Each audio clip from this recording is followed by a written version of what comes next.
If your fashion wish list lives rent-free in your brain, you need to be on Poshmark.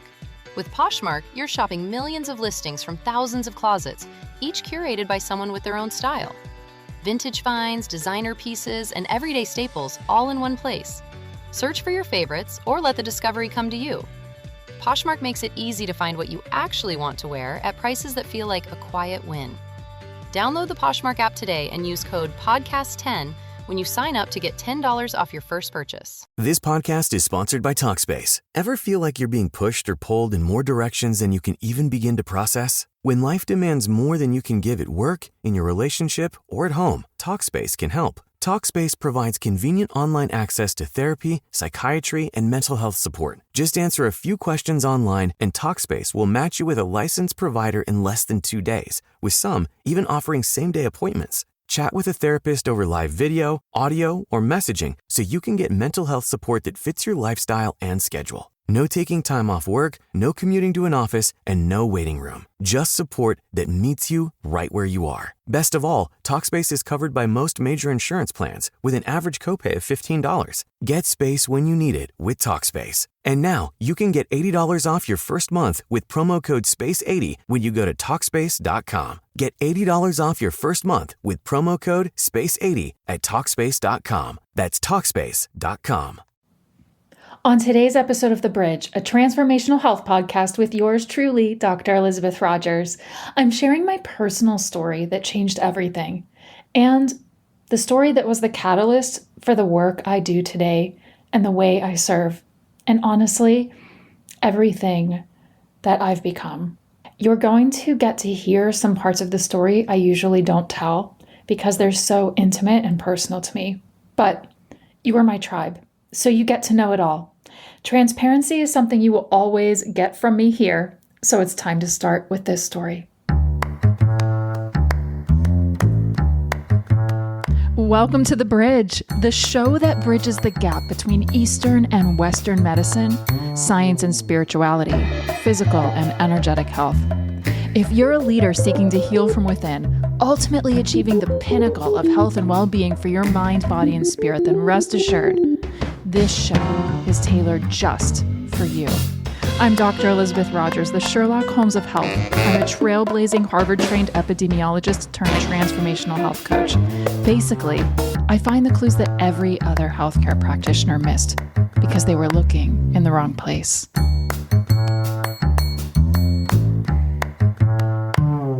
Welcome to episode 3 of The Bridge, a transformational health podcast with yours truly, Dr. Elizabeth Rogers. I am so glad to be back here with you as your gracious, heart-centered, connected, and integral host. So here we are, episode 3.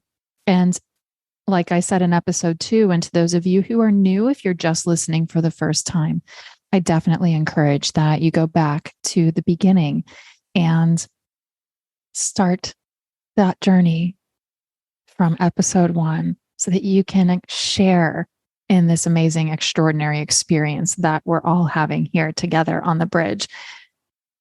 Like I mentioned at the end of our last episode, episode 2, in episode 3, I'm going to tell you my story.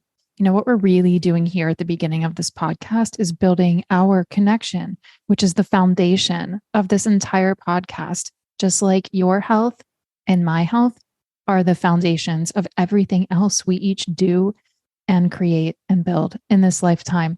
So today, I want to share my personal story. And I've got a lot of personal stories.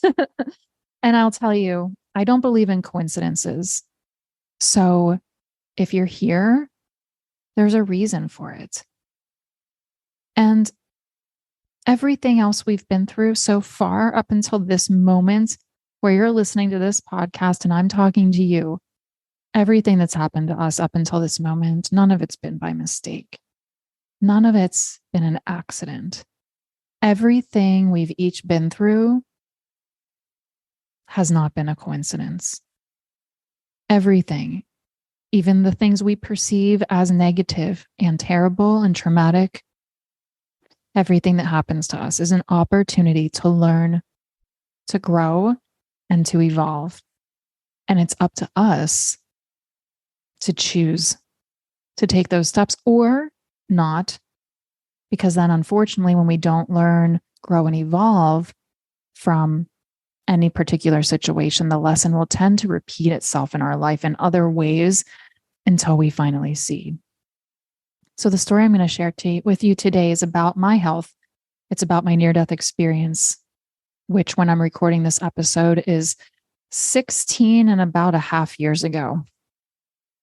So let me take you back. And let me explain to you how it came to be that I do what I do today and I support people the way I support people today. Because I did start out as a very traditional research scientist on her way to becoming a doctor. So when I was 3 years old, I knew that I'd been on planet Earth and put here for a reason. And I knew that I had a purpose. And I was excited. I've always been excited about it. And I've always known since I was 3 years old that my purpose in this lifetime was to help other people. And so, going through a very traditional American life, I was raised to, on a straight and narrow path. So I thought, okay, as I grew up, I assumed that since I wanted to help people, then I must go be a doctor. And so I went to college and was on a very straight path to go into what's called the MD and PhD program. It's a dual program where I would have earned both degrees alongside one another. So I was working on my master's degree after I earned my bachelor's in psychology. And I was working on my master's in public health and epidemiology. I had thought about going a lot of different directions with my bachelor's in psychology. I was very close and had actually filled out a few applications to clinical psychology graduate school. I thought I'd go get my PhD and practice clinical psychology, but the universe had other plans for me. And a brilliant, brilliant scientist, world renowned by the name of Dr. Ron Laporte, who has left the planet Earth at this point in time, but I know he's listening. He started recruiting me. And it's because of Dr. Laporte that I went into graduate school in public health with my master's degree. So I was working on my master's, 23 years old, and I was not very far into the very first semester of the program. And I was getting ready for class. I had an 8:00 class. It was a Thursday morning. And so it was early. And I was brushing my teeth. If you had told me even an hour before this all started that my life was about to change and flash in front of my eyes, I would never have believed it and I would have laughed. I felt fine. But I was brushing my teeth. I bent over to spit the water out and I literally collapsed like thud, dead weight onto my bathroom floor. And I was feeling the worst pain I'd ever felt in my life shooting down the left side of my back, my lower left flank. And this is so weird, but I feel like ladies, you will especially resonate with this. But you know how when you feel something like a weird twinge or pain or pinch that seems to come out of nowhere, we have this habit of just kind of shrugging it off when we think, oh, what was that? That was weird. And then usually it just goes away, and then we move on with our day. I went into that mental state on that bathroom floor. And I thought, oh my gosh, what is this pain? What am I dealing with? What am I experiencing? And I just decided to wait it out. And then I tried a minute or two later to get off the bathroom floor and I went into convulsions and I could not get up. Luckily, at the time, I was living with one of my two younger brothers and I had to crawl, like army crawl, to his bedroom door. I kick on his door.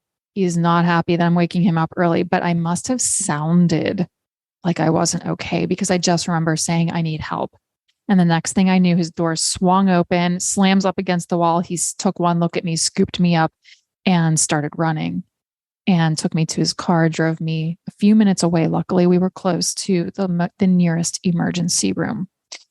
They had to bring out the gurney to get me out of the car. I was throwing up and going into convulsions all over the place. I was a hot mess express. So they bring the gurney and they get me out of the car finally onto the gurney and they wheel me away. And my brother just left and called my mom, who luckily was only about an hour away. So I go into the ER in the worst pain of my entire life. I can't even give a urine specimen because I was in so much pain. And I actually remember the nurse telling me, I can't give you any pain meds because I need to make sure you're not pregnant. I remember grabbing her arm and saying to her, listen, if I'm pregnant today, you definitely want to stick around because we're going to be famous.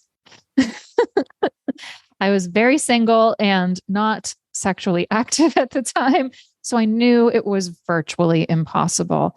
And can you believe that it actually worked? And they gave me pain meds without me having to give them a urine specimen. So that's a whole other story and a rabbit hole we could go down about the healthcare system. We're going to go down plenty of those, though, in our time together on this show. So back to the story. So I finally get under control. And so they do a CT scan and find that I have massive kidney stones. We're talking massive and a bunch of them. And my kidney was extremely swollen. So it was not safe to do anything for me on that day. Now I get admitted as a result to the urology unit, and eventually my mom arrives. Because I had not yet at that point needed a urologist, I didn't have one. So I accepted to be assigned to whoever was the urologist on call in the ER that day. That urologist, Dr. Frank Costa, I'm no longer going to be afraid to share that name, showed up in my hospital room. My mom was sitting next to me. Now I was in writhing pain and just wanted to be helped. My mom had a totally different perspective. And at some point, we'll get her on the show and you can hear some of her perspectives and stories because she is full of them and you guys will love her. So my mom, when she tells her version of this story, will tell you that she knew in that moment I was in trouble. Now, I'm 23. She couldn't make choices for me. I just wanted help. So I was taking whoever was walking in the room in that moment. And he came up to my hospital room bed. I should have known this was the moment when I should have been seeing red flags, but I did not because my pain was clouding my ability to judge and stand in my power. His cell phone rang and he said to me, "Oh, I need to take this call. It's very important." Now, keep in mind, this is all happening in the city and state of Pittsburgh, Pennsylvania, here in the United States of America, where there's a famous quote that we're a drinking town with a sports problem rather than we're a sports town with a drinking problem, because people from Pittsburgh love their sports.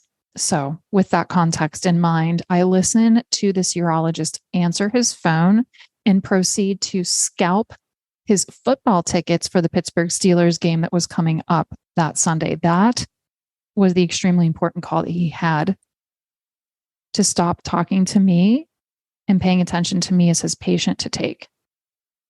Yikes, right? So he says to me, I can't touch you today. You have massive kidney stones. We're going to do surgery on Saturday. And in the meantime, bring the swelling down. I'm going to blast your stones. And then within 72 hours, you'll pass them. And then you'll leave here feeling like $1 million. Okay. All right. That sounded like a good deal to me. Standard routine procedure. Yes, I was the rare case because I was a 23-year-old female, and kidney stones do tend to be most common in older adult men, well beyond the age that I was at. However, it was a standard routine procedure and it was a very low risk. So I get admitted, I stay in the hospital for a few days, and then Saturday, the day of my surgery, comes.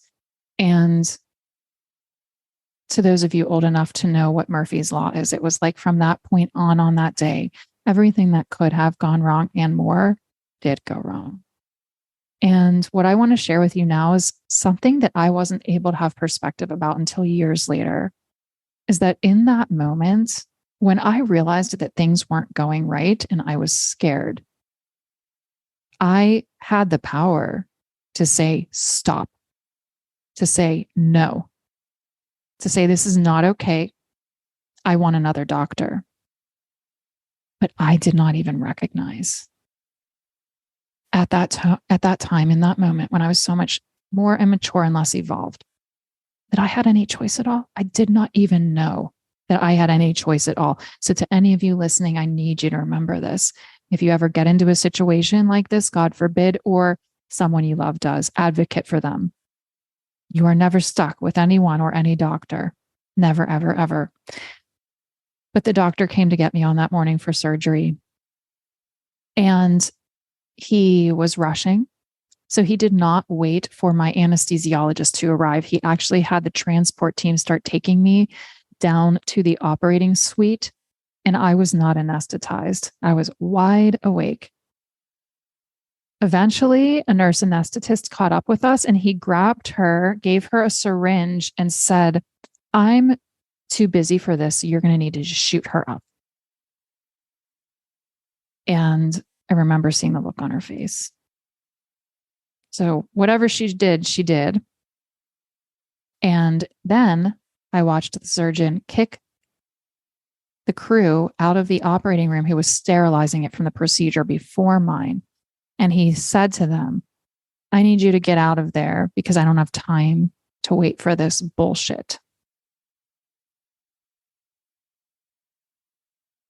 I watched the crew come out of the unsterile OR looking at me with these looks on their faces that told me I knew, without them saying a word, that I was going to die in there.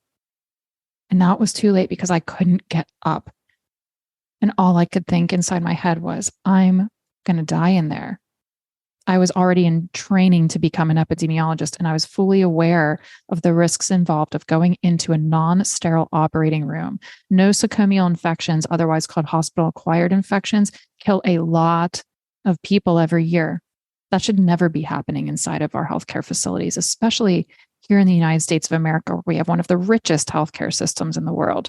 However, it happens all the time. So I get taken into an unsterile operating room, sure that I'm going to die of a hospital-acquired infection. And I get thrown onto the operating table, still awake. And the last thing I remember is the surgeon's face right over my face. And he said to me, and he pointed right in my face with his finger, and he said, "You should know how lucky you are today because I'm going to miss my tea time for you." Tea time meaning his golf game he was going to be late for. That's the last thing I remember. And then I woke up in recovery in the worst pain, even worse pain than I had felt before the surgery. Out of control pain. I was in recovery for 8 hours that day, a very long time, because they could not control my pain. And the surgeon refused to answer the pages of the nurses in recovery, so they could not change my pain orders. He never came to see me. I had no information post-op. All I know is that he told my parents he, quote, blasted the stones, and within 72 hours, I would pass the stones and feel like $1 million, just like he told me days before. However, 72 hours later, and then days later, and then days later, no signs of passing any kidney stones, and I'm declining. This surgeon would still not answer pages. One of my nurses told me they actually found him hiding from them in the hospital. He knew exactly what he had done. But he figured I wasn't going to make it, so he was just biding his time. And I'm sure that's what happened to the rest of the people whose lives he's impacted. They're dead. So they can't speak up. They can't have a voice. They can't do what I'm doing here. So this story is for them too. That's why I share this doctor's name. So if you're anywhere near the state of Pennsylvania and the city of Pittsburgh, walk, do not run in the other direction if you hear this doctor's name coming your way or toward anybody whose life you value. So, days later in the hospital, I'm declining. My parents had to file a grievance with the hospital just to get another doctor on my case. Now, that process takes time, days, as I'm sure you can imagine. So I continued to decline in the meantime. By the time my parents had their grievance accepted and got another urologist on my case, When that urologist found me, he sent me in for an emergency CT scan, and he found that the only thing that the first surgeon accomplished was poking a bunch of holes in my ureter wall, which is the tube that connects your kidney and your bladder. So very important. He had poked a bunch of holes in mine, and ever since surgery, my pelvic cavity had been filling with blood and urine, and I was in septic shock and hours away from death. And so the surgeon told my family that it was a 1 in a million chance he was going to be able to help me and that I would survive. So on that day, I said goodbye to my family. And for the first time, the surgeon that almost killed me showed up. And he actually threw my father up against the wall and pointed in my dad's face and said, you obviously don't know who you're dealing with. And I will never forget the look on my youngest brother, Marcus's face, when they were taking me away, because I thought that that was the last time that I was ever going to see my brother. And then something happened that I have to tell on this show, because this show, all of you listening, this will resonate with you, and it'll help you deeply understand why my approach to health is what it is today. So on the way to the operating suite for what ultimately, as you know, became my life-saving surgery, the transport team had me outside the elevators to take me down to the operating room. And about 20 feet away from me, there was this older woman, like middle-aged, just standing there, and she was staring at me. And you know how when you're sick and you don't feel good, you don't want like a lot of people around you. You don't want people looking at you, other than like your partner or your parent or whoever that one person is that's your person, right? Or sometimes it's just you. I didn't want anyone looking at me. I knew I was dying. I know what that feels like. And I could already feel, to those of you who have had a near-death experience, you'll know what I mean when I say I was already feeling myself separating from myself. I was feeling myself separate from my physical body. But I'm watching this woman and I'm gripping my bed sheets because I was in so much pain. And I was mad at her for staring at me. Next thing I know, she's standing right next to my bedside, and she asked the transport team, can I give her something? And they must have nodded their heads and said yes. Because the next thing I know, she just put her hands on top of my hands and she leaned forward. And for the first time since before this all started, I felt calm for just a moment. And she said, I just need you to know that everything's going to be okay. And then she stood up and I opened my hands, and there was a tiny little angel pin in my hand. And I had no idea how it got there. And I'd also thought I hallucinated the whole thing. So I looked up to say thank you to her. She was gone. So I was sure I'd hallucinated this whole thing. So I looked up at the transport team right above my head as the elevator doors are opening. And I said, did you see that? And they were nodding their heads yes, and definitely had a look of kind of disbelief too. So I knew something had just happened. And so I asked, can I take this pin into surgery with me? And I had already been assigned a palliative care nurse. To those of you who are familiar with end-of-life care, palliative care is often assigned to help people make their transition from life to death. So I was already with my palliative care nurse who was there to be with me, through to the end. So she said the pin could come along, and she took it. And then I went into surgery. And as you know, because we're here on this podcast, how awesome. Here I am. And I survived. However, that was the beginning of my battle. After that near-death experience, I had to go through over half a dozen more procedures to try to repair the damage that had been done to me by the first surgeon. So I had stents put in, stents taken out. I had what's called a nephrostomy tube inserted in my back because I was not healthy and I had to fight for my life for a period of time. It was not safe for my kidney to drain naturally because I had so much damage. So a nephrostomy tube is inserted and allows your kidney to drain outside of your body, in a way similar to a colostomy bag or a catheter, functioning in that kind of a way. So after all of that, I made it through those surgeries. And then the chronic illness extravaganza began. And I mean, we're talking physical, mental, and emotional chronic health issues for over a decade that came beyond that. Migraines, acne, we're talking GI issues beyond recognition, you name it, and I've been diagnosed with it. IBS, chronic constipation, slow colonic transit, SIBO, candida overgrowth, hormone imbalances, autoimmune diagnoses, anxiety, depression, PTSD. I battled all of those diagnoses. I was put on a lot of prescription medications. All I wanted, though, my goal through this whole experience was to just heal and feel and be healthy again. That was all I wanted. I didn't want to manage myself for the rest of my life and live in survival mode with these symptoms while I took prescription medications for the rest of my life. That wasn't what I wanted. I wanted to heal. I wanted to be healthy. I wanted to feel healthy. So I bounced from practitioner to practitioner, specialist to specialist, because one of my expertise, newsflash, in case you're not aware, is that I'm an expert at identifying the root causes of chronic health issues. So I knew this could be done.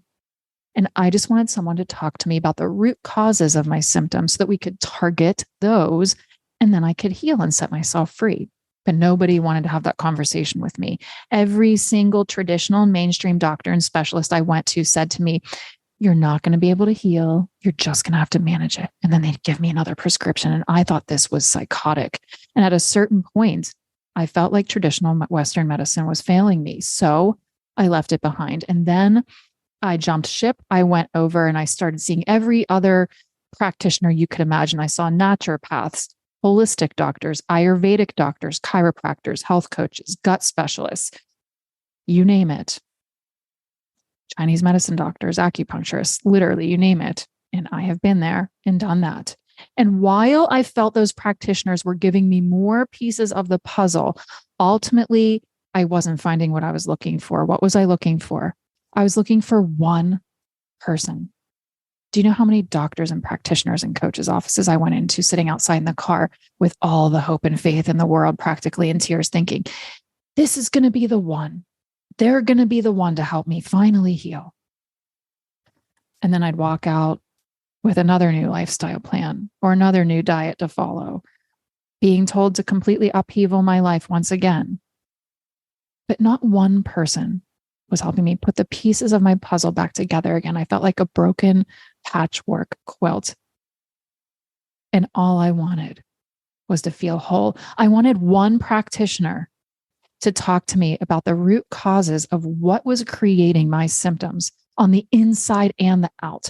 I wanted help finding my blind spots. I wanted to get out of my own way. I was willing to do whatever it took to heal, to be healthy. That was all I wanted. Why couldn't I find one person to help me do that? I didn't want to compartmentalize every aspect of my health and well-being. I didn't want this person over there dealing with my spiritual shit. I didn't want this person over there dealing with my mental health, that person with my physical health, that person with my emotional health, this therapist to talk about my relationship problems. I didn't want to be broken into over a dozen puzzle pieces, seeing each person to treat a piece, an aspect of my whole health. I wanted one person to guide me, to support me. And of course, if that person recommended experts along the way to fill in the gaps, to give us more information, to give us more data, to help us collect pieces of the puzzle, then I would have been willing to go see them. But I just wanted that one person. And they didn't exist. So I had to become her. I had to create this practice that I run now, a practice where I help women identify the root causes of what's really got them stuck in less than optimal health so they can finally feel their best mind, body, and spirit. I'm here to help people create roadmaps to heal, to create optimal health from the inside out. Because we're not going to talk about it today, but in the next coming episodes, we're going to talk about what's missing. What really are root causes? What does it mean when I say health and healing happen from the inside out? But this is about my story and why I came to be what I am today.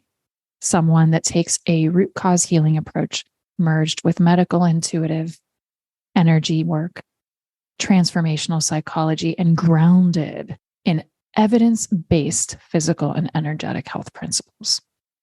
This is the story that got me there. And I'll tell you one more piece of the story, but I am going to do a separate episode about this, so I don't want to dive in too much.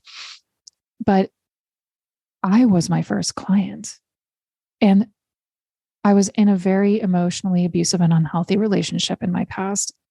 And in the throes of my digestive symptoms, we're talking like I'd been constipated for what felt like years. In fact, it was years. I hadn't slept in 6 months. I was dealing with lots of PTSD, lots of anxiety.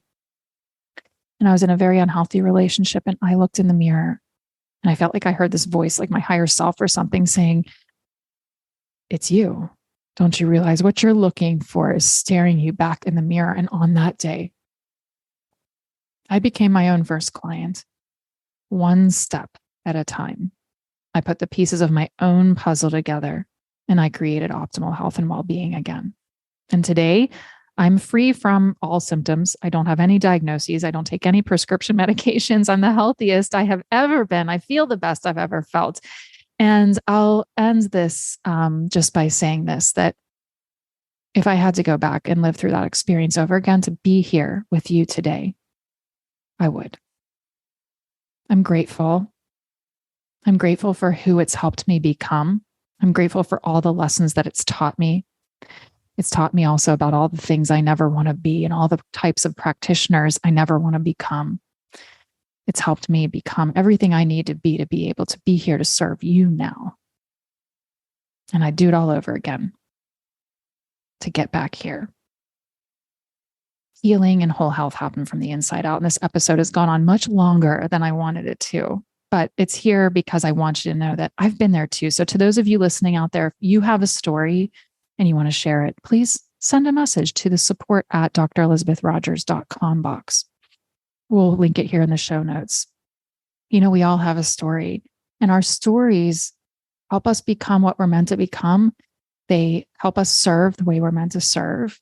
And I wouldn't change my story for the world. I have so many more stories and so many more stories about this story. There's so much more to say, but I wanted you to just know what was the catalyst for me going from just a traditional mainstream epidemiologist to where I am today. You know, I worked in healthcare for years. I'm a researcher. I listened to countless stories while I was a researcher, told through tears about the disappointing experiences other people were having inside of doctors' offices. No one was able to tell me they were getting the answers they needed. No one was able to tell me they were thriving in optimal health. Why is that when health is our birthright? That is not acceptable to me. And so I'm here to make a change. I'm here to do something different. I'm here to lead a revolution, a whole health revival, because we deserve practitioners who know how to treat us like a whole person and address every aspect of our health and well-being, which I'm going to talk a lot more about on this show. But for now, that's my story. If you have questions about it, if there are parts of it you'd like me to expand on, please send me an email, let me know. But it's my deepest honor to get to share this story with you today. It's just one of mine, and I'll tell you more, but this one's really important. I'm sending you all so much love and healing energy today. I hope you can feel it.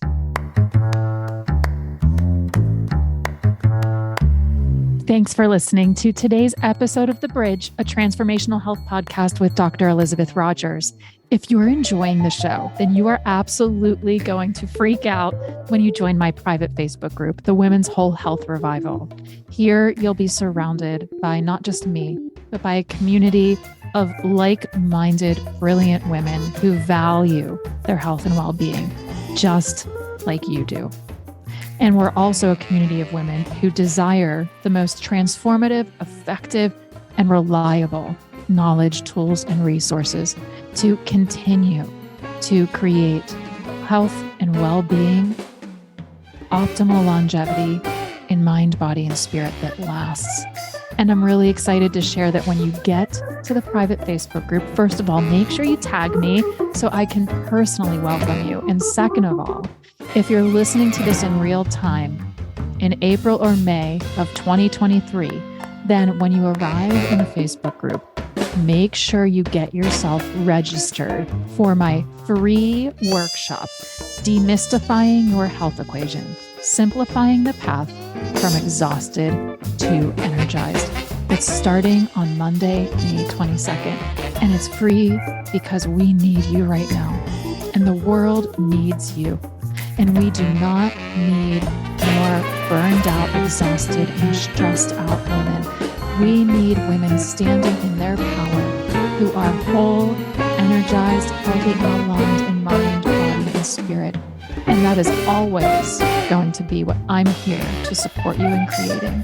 I cannot wait to see you there. All the links you need are in today's show notes.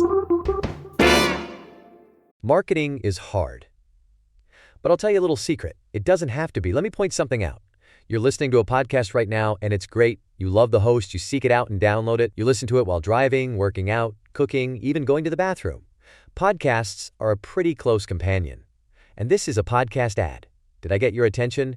You can reach great listeners like yourself with podcast advertising from Libsyn Ads. Choose from hundreds of top podcasts offering host endorsements, or run a pre-produced ad like this one across thousands of shows to reach your target audience in their favorite podcasts with Libsyn Ads. Go to libsynads.com, that's LIBSYN, ads.com today,